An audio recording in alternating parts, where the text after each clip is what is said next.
Hi,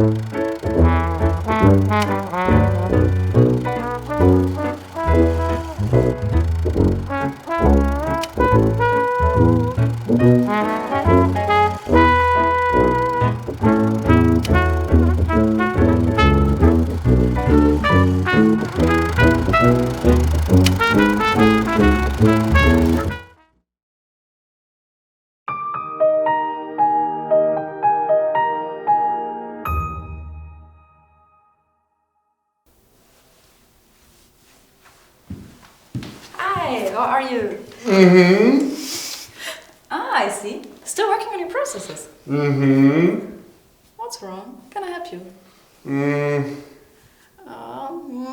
What do you mean?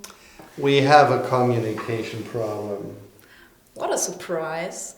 If you answer all my questions with I think we might have a communication problem. No, I'm not referring to our small talk.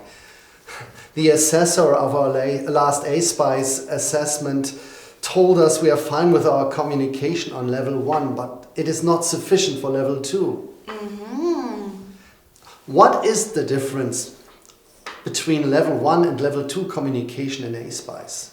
Well, on level 1, in the VDA scope, communication is explicitly required in all software and system engineering processes, as well as in quality assurance and project management.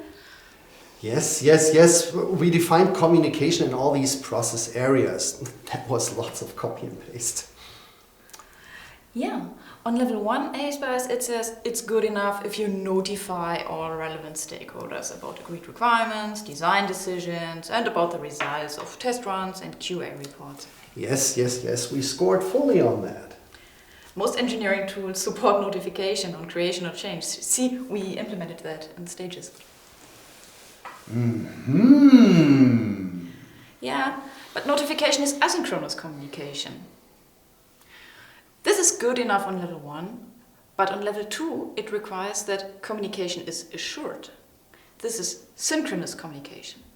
What does synchronous communication mean? Synchronous communication means that an email is not good enough.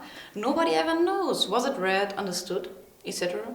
Synchronous means that whatever you want to tell is received and understood. This can best be done in a meeting, face-to-face, phone call or online. Oh no, that means I have to remodel all my processes for level 2? No. I think you have already modeled what you need there. What do you mean? I guess you defined a weekly meeting, team meeting in your project management process? Of course. So, the only thing you need to change is that you have to make sure that all relevant participants are invited to your meeting, that you provide an agenda for each topic that will be addressed. Maybe you need 2 meetings, one with the team members and one with all the stakeholders that are not part of your team. Got it. See? Synchronous communication. Now I know that you understood what I wanted to tell you.